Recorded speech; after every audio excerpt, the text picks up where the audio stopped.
Narito na nga ang ating latest update tungkol mismo kay Donnie Pangilinan at Bel Mariano, kung saan ay tuloy-tuloy pa rin niya ang paayuda tungkol sa kanila. Pero itong ang isang video na binahagi ngayon sa SOCMED ay agad-agad nag-trending.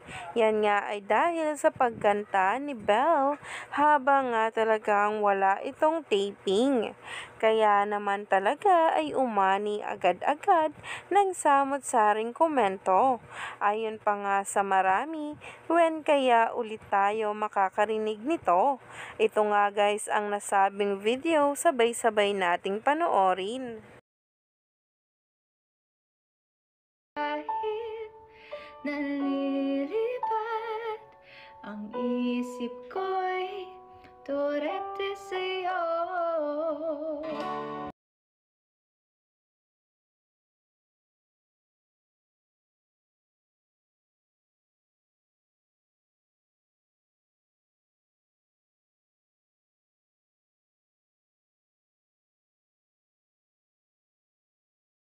Grabe na talaga ang Don Bell.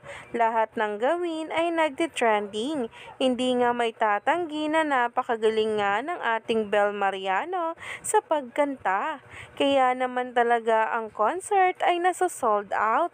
At talaga nga namang sobrang kinakiligan pa ang pagiging supportive at consistent nitong si Donnie Pangilinan sa pagsuporta kay Bel. Kaya naman binibigay nga nito ang all-out 100% niya sa lahat ng proyekto.